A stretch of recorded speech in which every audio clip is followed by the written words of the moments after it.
등록금 후불제와 등록금 상한제를 전체회의에서 의결했습니다.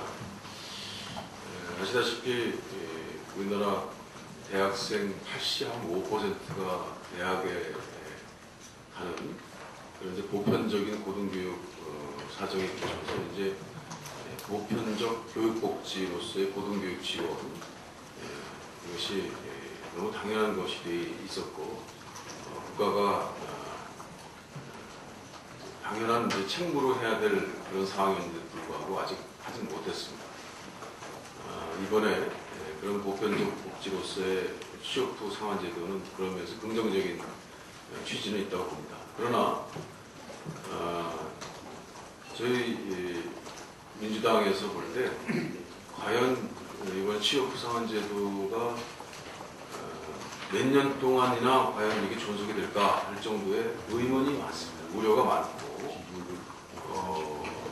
너무 부실하고 사실상 학생들에게 진통제 꽂아주고 몇 년 뒤에 이제 깨어나면은 이거 돈 먹었구나라고 생각할 수도 있을 만한 아주 위험한 제도라고도 볼 수 있습니다. 그래서 저희 민주당이 그런 그 부실하고 위험적 요소들을 최대한 삭제, 제거해 보려고 했으나 뭐 이미 골기억을 이명박 정부에서 만들어 와서 해보겠다고 하는데 그런 노력에 한계가 있었다는 점을 뭐 말할 수밖에 없습니다. 다만 어떻게 보면 취업 후 상한제도의 성공을 보장할 수 있는 등록금 상한제는 저희 민주당이 여러 무리와 한나라당의 거센 반대에도 무릅쓰고 만들어냈다는 점들을 말씀을 드립니다. 아시다시피 이 취업 상한제도는 25년까지 상환을 연기하는 제도입니다. 취업이 돼서 소득이 생겼거나 아니면 소득이 인정됐을 때 상환하는 제도인데 25년 동안 지금 여태까지 등록금 그 인상 상황을 보면 거의 6배, 7배가 올랐습니다. 지금 약 한 9조 정도의 재정 소요를 예상하고 있는데 20년 동안 만약에 등록금이 6배 올라가고 있죠. 그러면 1년에 9조가 1년에 이제 한 40조가 되고 50조가 되는 것입니다. 이거는 이렇게 등록금이 폭등한 상황에서는 취업 후 상한제도 사실 자체가 존속할 수가 없는 것입니다. 그래서 저희가 한나라당이 반대로 무릅쓰고 등록금 상한제를 관철해보자고 했던 것은 사실 이명박 정부를 많이 도와준 겁니다.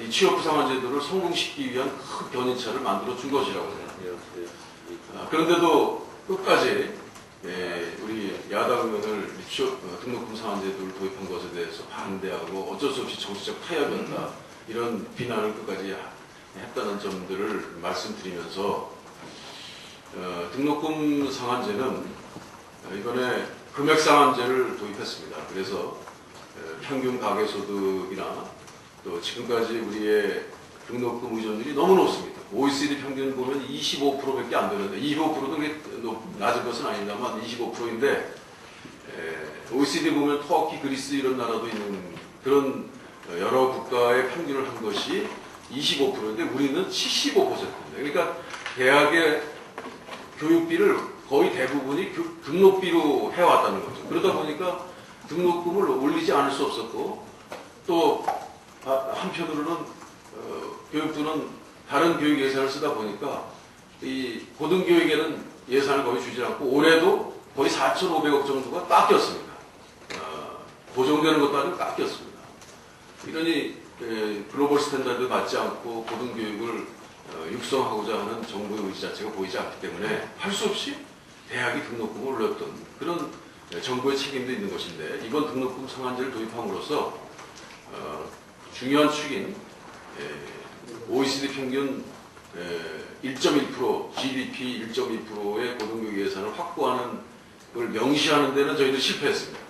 그거 전체를 다 날려버리라는 기재부의 요구가 있어서 거의 한 두세 시간 정도의 파행이 있었습니다. 도저히 이걸 할 수가 없다라고 했으나 다시 재개된 이후에 현재 고등교육 재정 비율을 항상 확대시키겠다. 반드시 확대시키고 확충하겠다라는 규정을 넣음으로써 양 절반 정도의 저희 합의를 해서 일단 인상률 상한제인 1.5배까지 하는 그 내용을 넣음으로써 등록금 상한제는 어렵게 살이 한 절반 정도의 틀을 갖추게 되었다, 이런 말씀을 드립니다.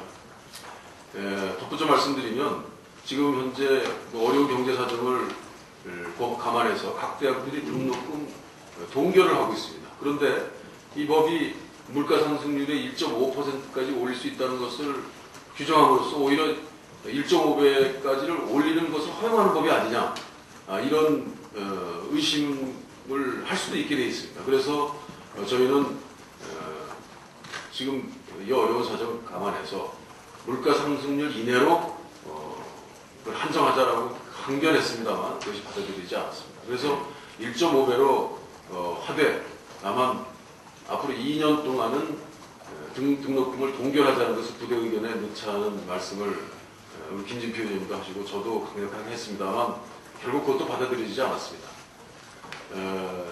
여러 가지 미흡한 점이 많습니다.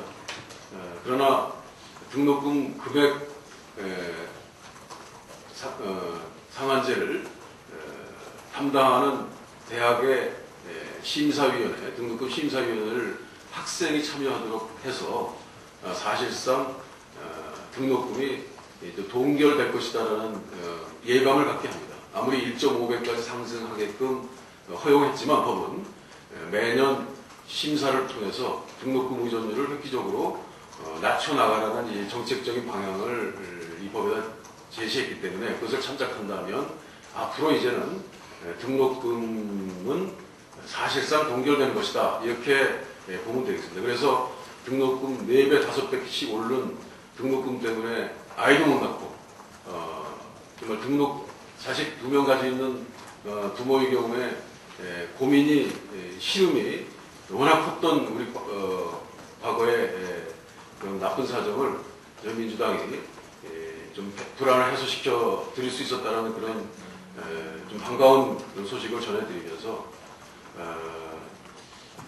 등록금 문제에 관해서는 이제 어느 정도 해결이 됐고 앞으로 우리 총장님들이 저한테 항의 방문을 하셨는데 거기에서도 이미 등록금은 우리 국민들 목전에 다 찼습니다. 그렇기 때문에 더 이상 이제 등록금 가지고 교육비 충당하고 학교 운영할 생각 하지 마시고 이제 등록금 이 정도 가지고 하고 나머지는 다른 특히 우리 정부의 촉구에서 고등교육의 예산을 확충을 통해서 해 주십사 하는 부탁 말씀드렸고 그 근거 규정을 넣어놨으니까 앞으로 교육부의 그런 정책 방향 전환적인 사고를 촉구함으로써 앞으로 우리 인류 고등교육 대학을 지향하는데 서로 함께 하십시다, 이렇게 말씀을 드렸고 그것들 많이 동의하셨습니다. 그래서 이번 등록금 상한제는 민주당이 애써 역점을 가지고 국민들께 고통과 시름을 함께한다는 뜻에서 저희들이 만들어들었다는 그런 약간의 자부심을 갖게 합니다. 이상입니다.